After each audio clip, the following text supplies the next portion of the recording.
Hay historias que te sacuden, no porque sean épicas o espectaculares, sino porque parecen hablarte desde un lugar que no sabías que existía. Para muchos, Vinland Saga es exactamente eso, una obra que, bajo la superficie de batallas y sangre, esconde un tratado profundo sobre la violencia, el miedo, el resentimiento y la posibilidad de trascender todo eso. En Japón, algunos lectores relacionan la serie con ideas del estoicismo, el budismo, zen e incluso con lecturas existencialistas, pero no hace falta conocer estas corrientes para entender su vínculo. El budismo zen habla de observar los propios impulsos y no confundirse con ellos. El estoicismo propone responder con dignidad ante aquello que no podemos controlar. El existencialismo insiste en que uno encuentre sentido, no en teorías, sino en decisiones concretas. Vinland Saga no menciona nada de esto directamente y no necesita hacerlo. Sus personajes las encarnan en sus silencios, en sus crisis, en sus renuncias. Desde su inicio, la serie atrae a muchos por su acción brutal, pero esa violencia no está ahí para entretener.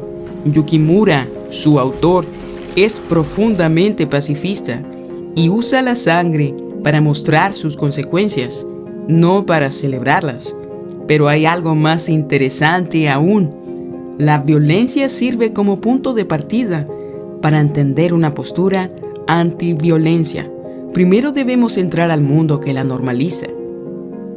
El universo vikingo fuerza a los personajes y a nosotros a habitar una mentalidad en la que matar es cotidiano y la gloria se mide por la fuerza.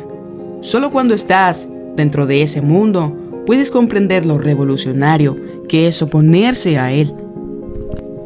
En medio de esa brutalidad de la que hablamos aparece Thor, un guerrero legendario que renuncia a la guerra porque entiende algo que nadie más ha visto, que la verdadera fuerza no está en quitar vidas, sino en cargar con la propia. Su figura, casi silenciosa, funciona como un eje moral. No es un mesías ni un símbolo religioso explícito, pero sí encarna esa clase de autoridad ética que uno reconoce instintivamente. Es la primera grieta, la sugerencia de que existe un camino distinto. Y para Thorfinn, su hijo, esa grieta se convierte en obsesión, ruptura y finalmente redención.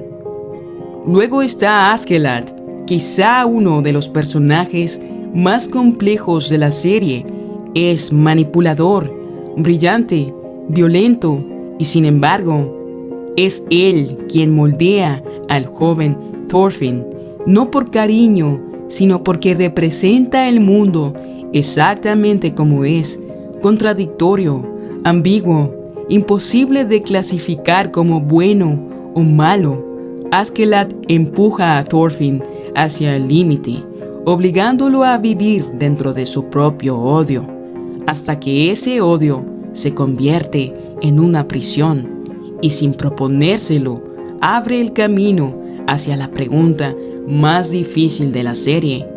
¿Qué queda de ti cuando te despojan de la violencia que te definía? Y es aquí donde aparece uno de los personajes más subestimados de la historia, Einar. Si la infancia y juventud de Thorfinn son una línea de sangre, Einar es la primera línea recta.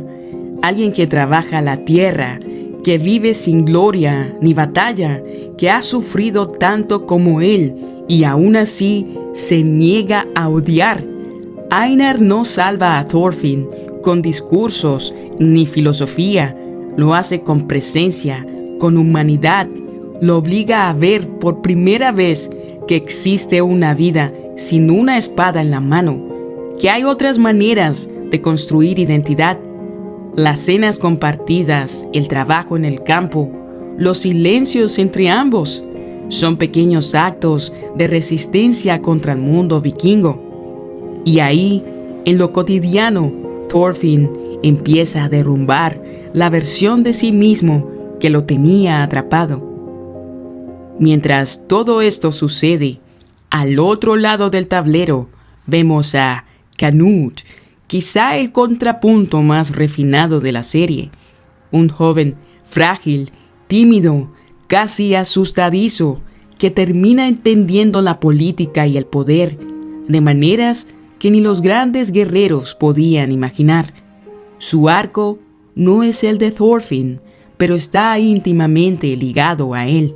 Canute quiere la paz, pero está dispuesto a usar la fuerza para lograrla. Thorfinn, en cambio, quiere la paz precisamente para abandonar la fuerza por completo.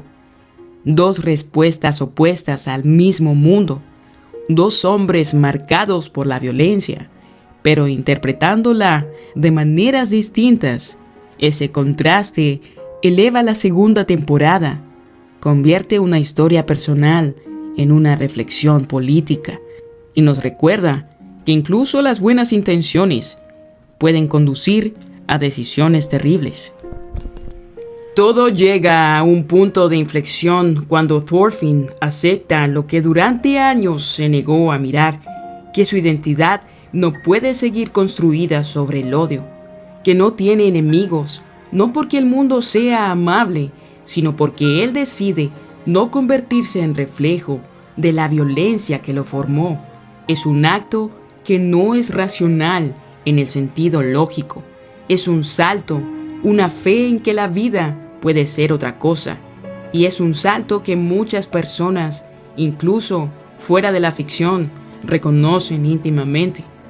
Y todo esto nos lleva a algo más grande que la serie en sí. Vinland Saga funciona porque demuestra que la ficción no es un escape, es un espejo. La historia de Thorfinn no ocurrió como la vemos, pero su transformación sí es real en un sentido profundo. Provoca cambios en quienes la ven, inspira decisiones, reordena prioridades.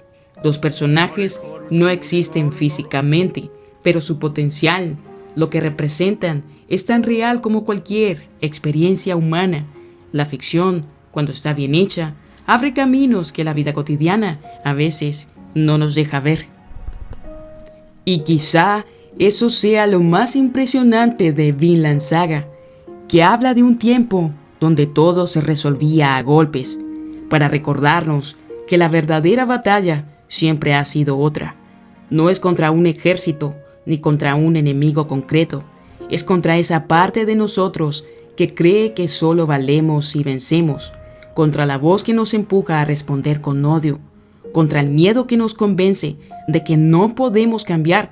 Thorfinn no encuentra la paz porque el mundo se vuelva más amable. Encuentra la paz porque él decide no seguir alimentando la oscuridad que heredó. Y en ese acto tan simple, tan difícil, tan profundamente humano, la serie nos deja una pregunta que trasciende cualquier época. ¿Qué versión de ti mismo estás eligiendo construir? Si Vinland Saga logra que, aunque sea por un instante, te hagas esa pregunta, entonces ya cumplió su misión. Si te ha gustado este video, no olvides suscribirte, darle like y agregar un comentario. ¿Estás de acuerdo? ¿En desacuerdo? Gracias y hasta la próxima.